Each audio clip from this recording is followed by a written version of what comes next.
영광을 살아계신 하나님께 올려드립니다.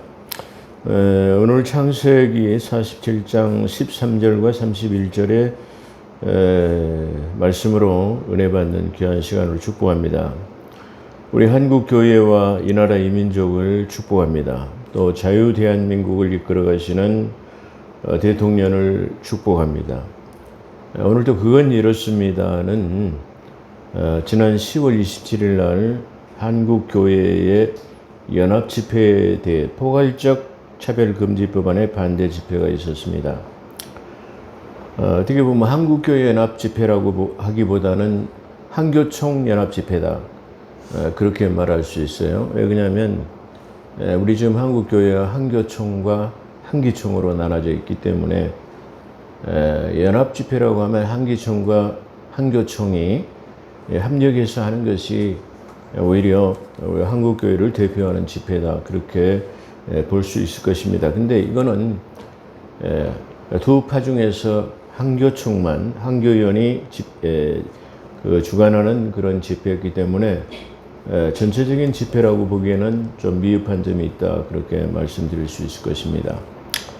저는 이 10월 27일 날 한국교회 연합집회라고 하는 이 소식을 분당 우리 교회 이찬수 목사님의 한국교회에 바라는 세 가지의 제안이라는 동영상 설교를 통해서 그런 집회가 있었구나라고 있을 것이라고 하는 것을 알게 되었습니다. 그는 서두에서 이 집회를 앞두고 많은 전화를 받았는 것 같아요. 그래서 상당히 고뇌가 많은 그 어투로 말씀을 하시더라고요. 그래서 이 집회를 앞두고 많은 교회가 우리는 참석하지 않겠다라고 하는 항의 비슷한 그 항의성 전화를 많이 받았다고 합니다.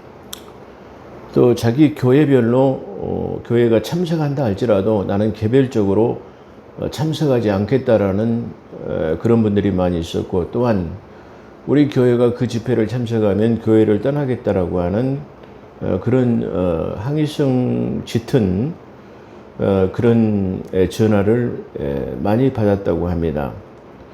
그래서 그 소식을 접하게 되어서 마음이 아프다는 것과 또 이 집회가 한국교회의 분열로 이어지지 않았으면 좋겠다는 내용으로 그런 내용의 서두로 그의 바람은 그는 이찬수 목사의 바람이죠. 이렇게 얘기했습니다. 첫 번째로는 10월 27일 집회가 정치적으로 이용되지 않았으면 좋겠다는 것입니다. 그러니까 순수한 그 하나님의 뜻에 의해서 모이는 집회, 그 기도를 통해 가지고 당면 문제를 기도하는 그런 집회가 되어져야지 정치적으로 이용되어지면 안 된다라는 그런 내용을 말했습니다. 그래서 나는 어찌됐든지 정치적인 문제이기 때문에 이 모이는 것 자체가 정치적인 성향을 띌 수도 있겠구나. 어찌됐든 간에 우리가 소기의 목적만 하나님의 뜻대로 달성되면 되지 않겠느냐. 제 소견으로는 그렇게 생각했습니다. 그렇기 때문에 저 말이 조금 아이러니하지 않나, 이해가 되지 않는다, 그렇게 좀 그때 당시는 생각을 했습니다. 그래서 첫 번째는 이 집회가 정치적으로 이용되지 않았으면 좋겠다라는 것과, 두 번째로는 이 집회를 계기로 다양한 대안적인 콘텐츠가 모색되어야 될 것이다라고 말했습니다. 그래서 그는 이번 계기를 통해서 앞으로 이 차별금지법에 대한 것 등등 한국교회 미래를 위해서 대학부나 청년들에 대해서 집중적인 교육을 하겠다라는 그런 어떤 다짐을 했습니다. 근데 그거는 제가 여러 번 한국교회의 교육성이 교육의 부재다. 그래서 교육의 큰 교회들이 청년들에 대해서 그 막대한 지원을 해야 될 것이다라는 그걸 몇 번 제안을 한 적이 있습니다. 근데 제가 그걸 들여봐야 파급력이 얼마나 있겠습니까만은 어찌됐든 간에 들을 게 있는 자들은 들으라는 그런 뜻으로 제가 앞으로의 미래에는 이 젊은 자라나는 차세대에 달려있다. 그렇기 때문에 그런 쪽에다 교육적인 측면에다 집중적으로 투자를 해야 될 것이다. 그렇게 말씀드린 적이 있습니다. 근데 다행히 이찬수 목사님이 이런 계기를 통해서 거기에 모든 그 다양한 방법을 모색해서 교육을 하겠다라는 이런, 그러니까 다시 말하면 포괄적 차별 금지 법안 같은 것, 이런 것들에 대해서 그리스도 정서를 해결하는 것, 그 젊은 층에서의 교회를 떠나는 것들을 좀 방지할 수 있겠다라는데 적극적인 방법을 모색하겠다라는 그런 취지로 발언했습니다. 세 번째로는 이런 계기를 통해서 한국 교회의 지도자들과 교회가 회개와 각성이 있어야겠다라는 그런 제안이었습니다. 그렇습니다. 제가 이런 어려움을 당하는 것은 교육의 부재라고 지난번에도 말씀을 드렸는데, 그가 무엇을 우려하는지를 의아하게 생각했습니다. 이 한국교회 각성, 회개와 각성은 지난번에도 말했지만 교회에서 하나님의 말씀을 교육하는데, 말씀을 가르치는데 좀 부족한 측면이 있다. 그리고 그 정책적인 대안이 좀 한기총이랑 한교총의 차원에서 그 대응이 있어야 되겠다. 그리고 이런 그 다양한 그 대책 마련은 지난번에도 말씀을 드렸지만 그런 집회로서 끝나는 것이 아니고 포괄적 차별 금지 법안이라는 사람을 발의하는 사람, 누가 발의했는가, 거기에 동참한 사람들의 명단을 발췌해가지고 한국교회에다 알리고 다시는 그런 사람들이 국회에 입성할 수 없도록 그렇게 낙선운동을 해야 된다. 그것이 원천 봉쇄하는 길이라고도 제가 앞선 몇 번에 대해서 천명한 적이 있습니다. 그런 것들이 이루어져야 할 것이라고 그렇게 말씀드릴 수 있을 것입니다. 그래서 이찬수 목사는 정치적으로 이용되지 않을 것과 그리고 앞으로의 다양한 컨텐츠가 개발되어야 한다. 그리고 세 번째로는 이런 계기를 통해서 한국교회가 회개하고 각성해야 된다는 세 가지 주문이 있었습니다.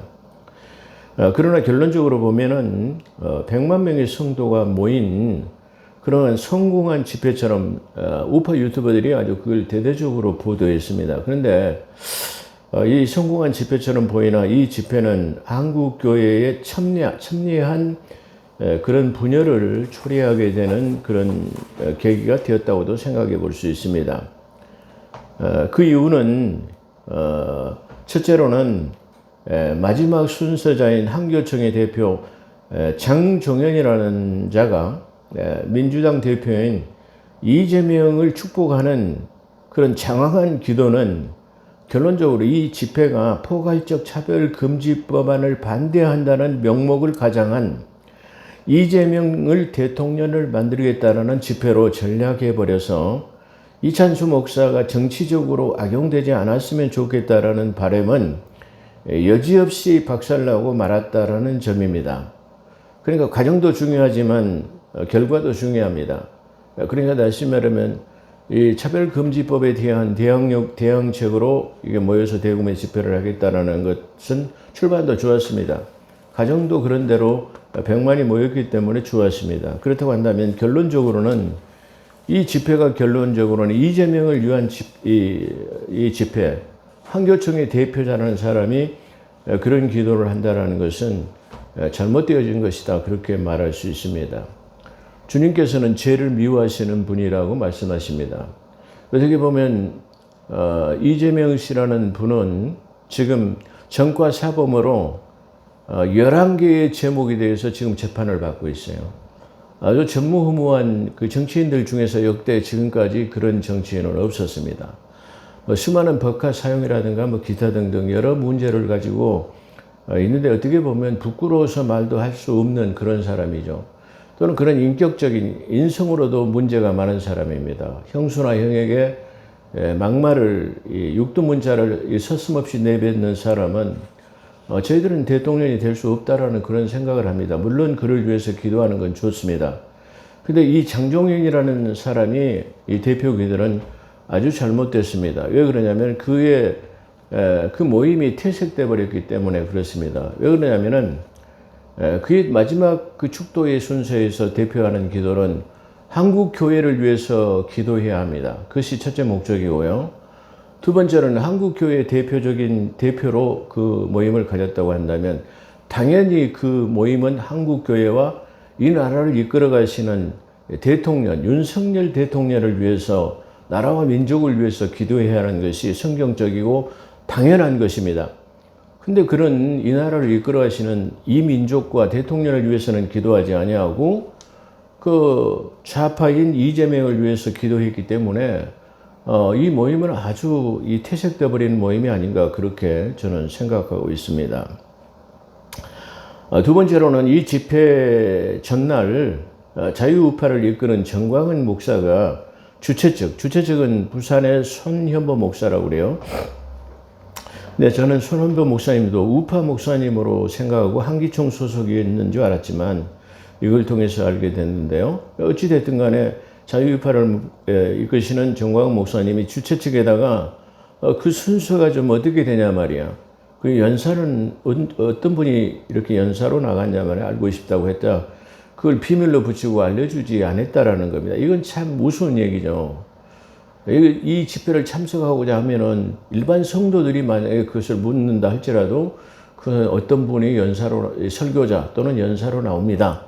뭐 몇 시에 어디서 누가 주최 이런 것은 당연히 알려줘야 하는 것입니다. 한국교회를 대표하는 모임이라면. 그런데 정광훈 목사는 그래도 한기총 대표회장을 했던 증경총회장이죠. 근데 그분이 말씀을 드렸는데도 그 순서를 가르쳐주지 않았다라는 그런 이상한 그 분열의 조짐을 나타나고 있었습니다. 그런데 이 집회는 그래서 한교총의 의도적인 정치 집회로밖에는 볼 수 없습니다. 왜 그러냐면은 연합할 수 있는 집회라고 한다면 그렇지만 정광훈 목사는 자유우파를 이끄는 그 광화문 태극기 그 단체들을 다 소집을 해갖고 함께 참여해 줬다고 그렇게 말해요. 그렇지만 그동안 한국교회를 돕기 위해서 그랬다고 말합니다.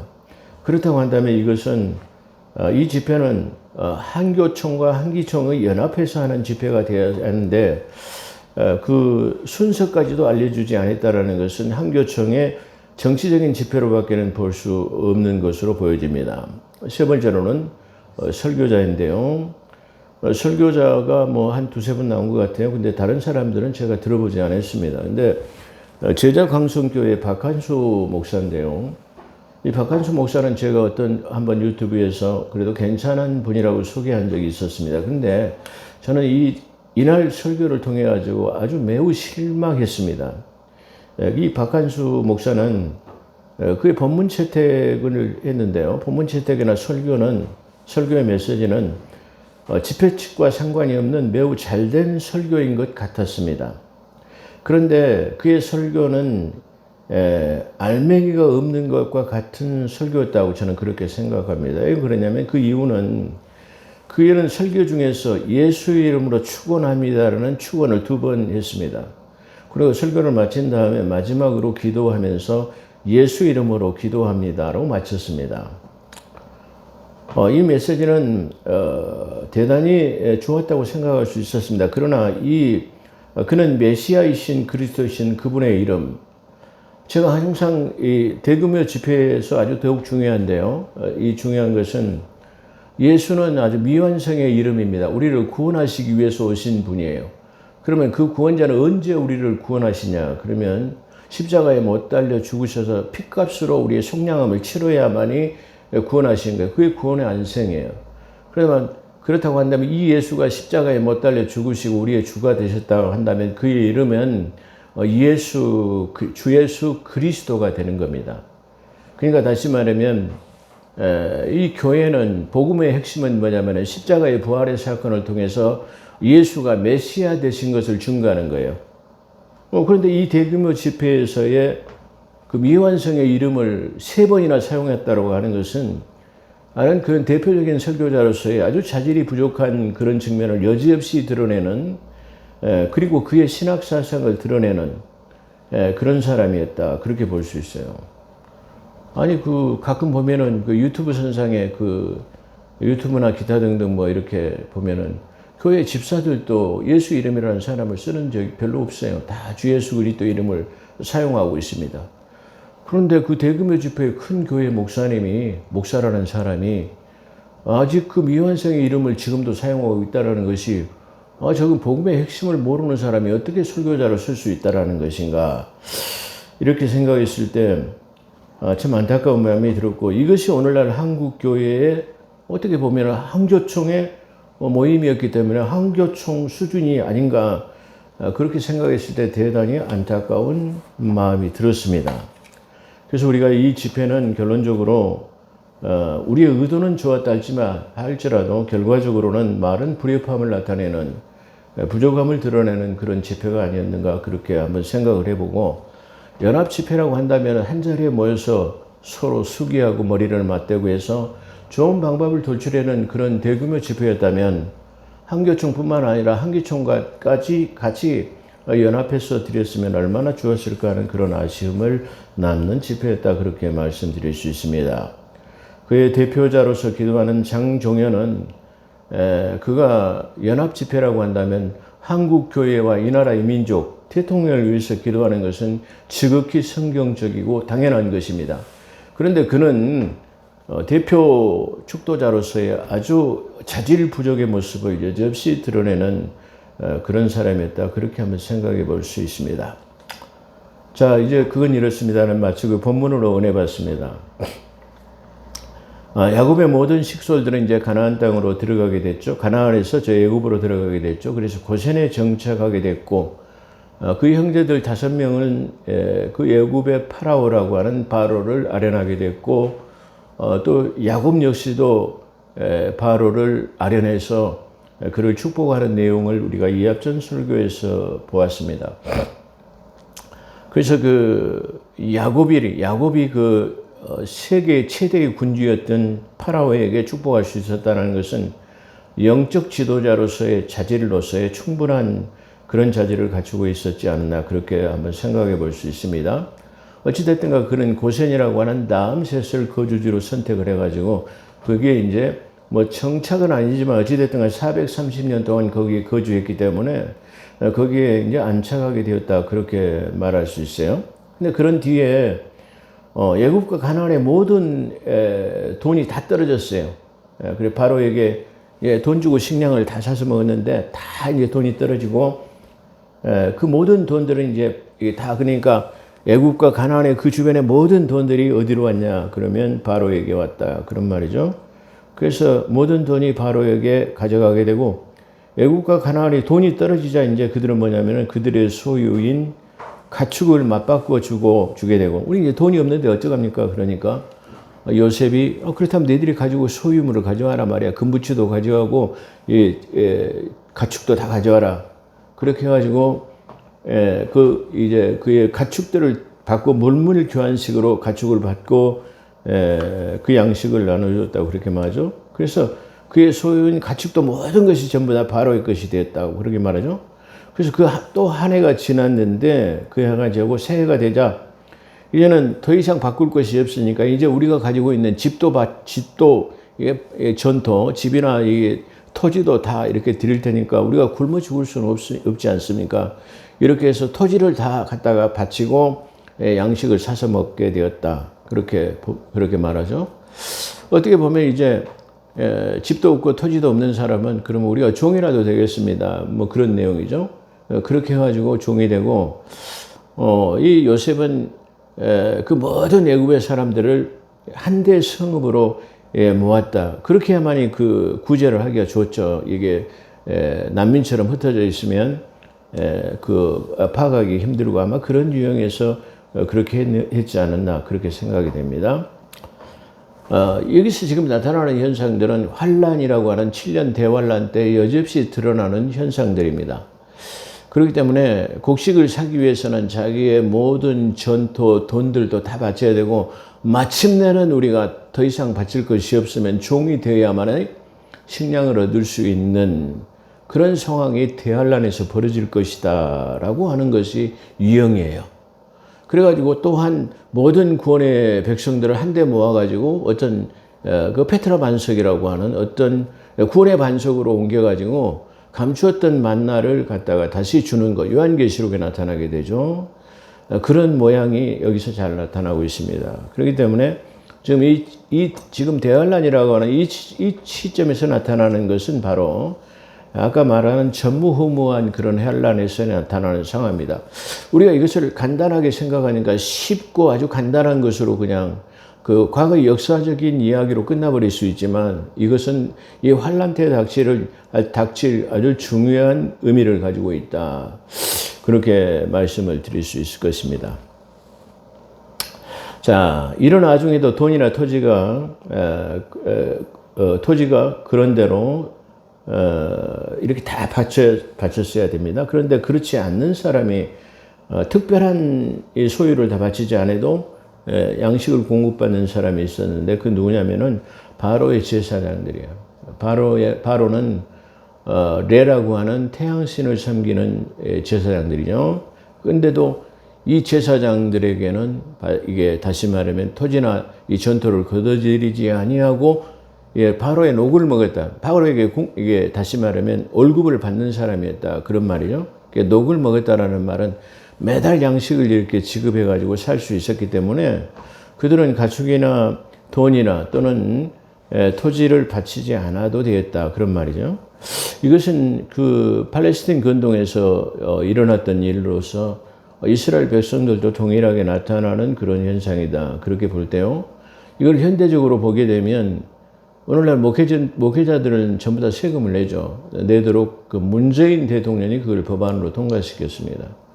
근데 이건 어떻게 보면은 국민 정서를 순화하는 일을 하는 사람들이 누구냐 하면 교회라고 하는 목회자들이에요. 그렇기 때문에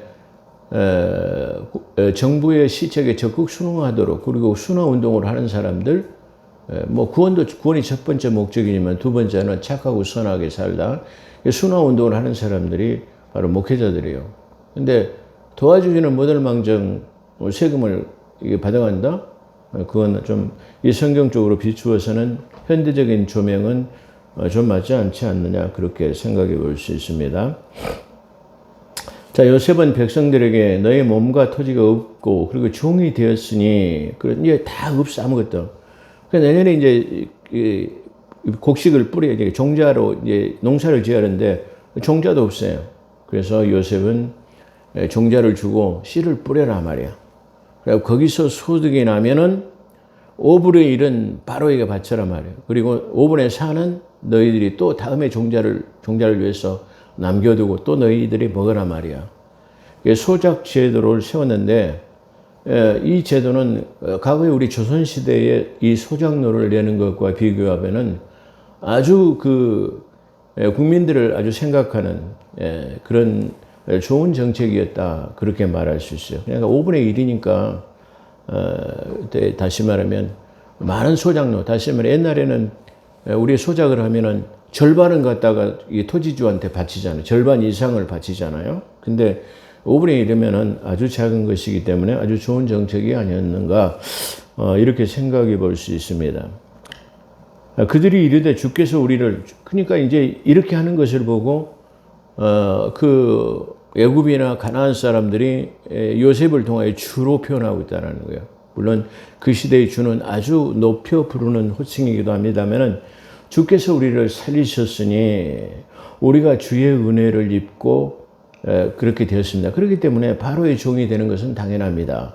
그래서 다시 말하면 종처럼 일해가지고 소작료 5분의 1은 다 내겠다라는 그런 의도입니다. 그래서 그걸 하겠습니다.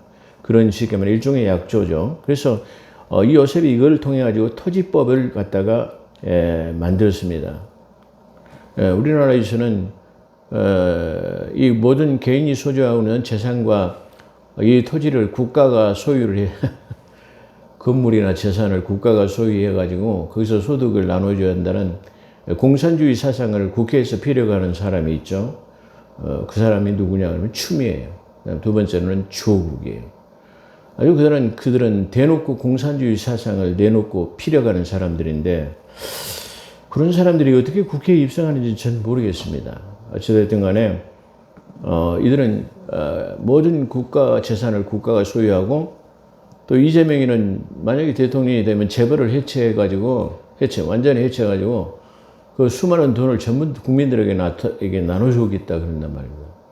그 재벌들을 해체하면 돈을 어디서 벌어들입니까? 이 작은 나라에서 수출해가지고 지금까지 부국강병을 이루었는데 그거 나눠주고 난 뒤에는 어떻게 되겠습니까? 참 저는 도무지 참 이해가 안 되는 그런 사상을 가지고 있는데 막 그런 사람들을 한호하고 그 대통령을 만들겠다는 사람들은 도대체 그 법을 아는지 모르는지. 중요한 건 뭐죠?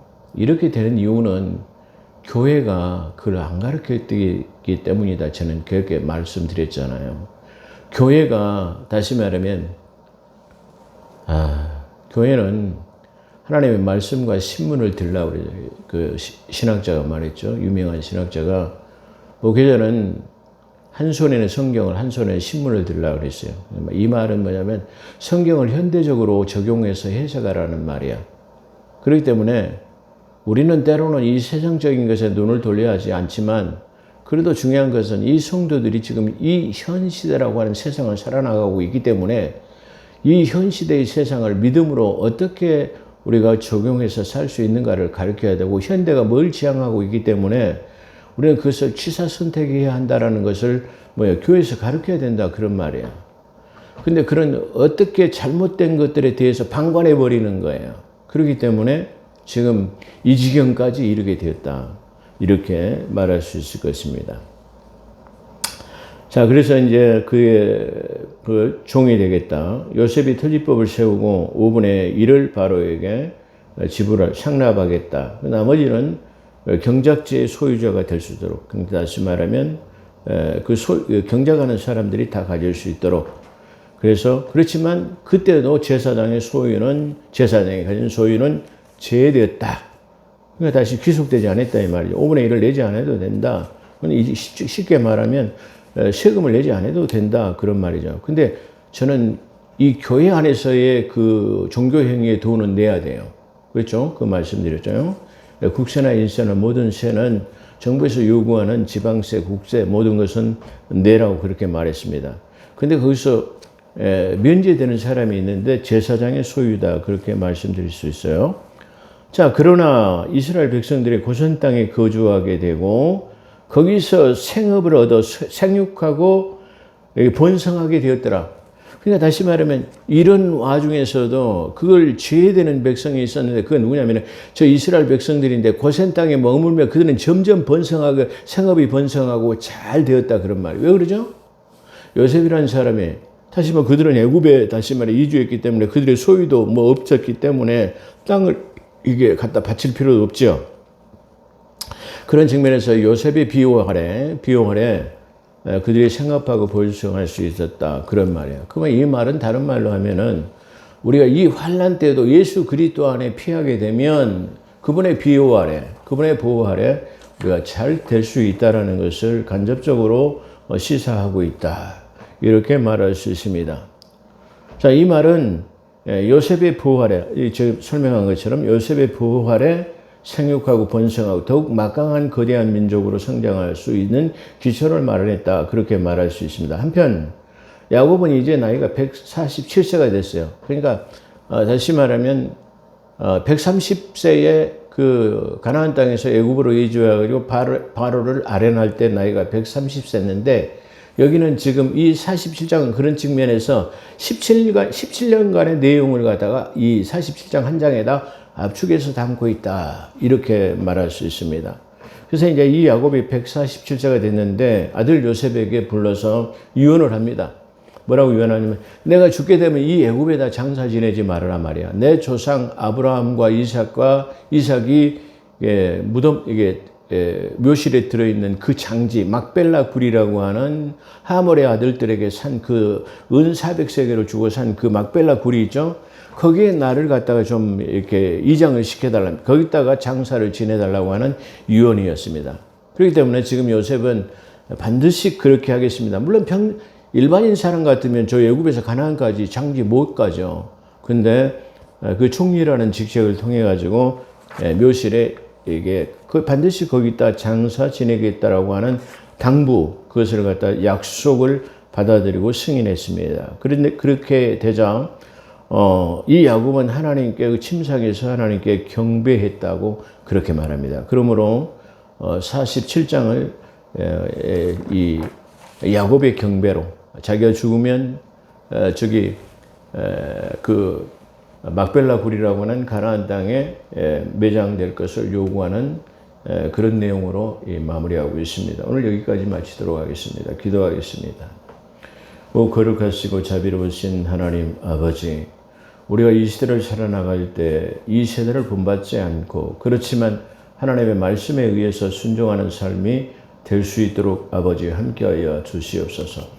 특별히 우리 한국교회를 기억하시고 이 나라의 민족을 불쌍히 공의히 여겨주시고 하나님의 뜻에 따라 살아나가는 신종 통치 국가가 하나님 구현되는 그런 삶이 될 수 있도록 도와주시고 또 이 나라를 이끌어 가시는 윤석열 대통령을 축복하시고 그에게 지혜와 명철을 주셔서 신종 통치 국가가 되어가는데 일조할 수 있는 대통령으로 남을 수 있도록 역사에 기록되는 대통령으로 아버지 함께하여 주시기를 원합니다. 오늘도 함께하신 것 감사하며 우리 구주 예수 그리스도 이름으로 감사기도 드리옵나이다. 아멘.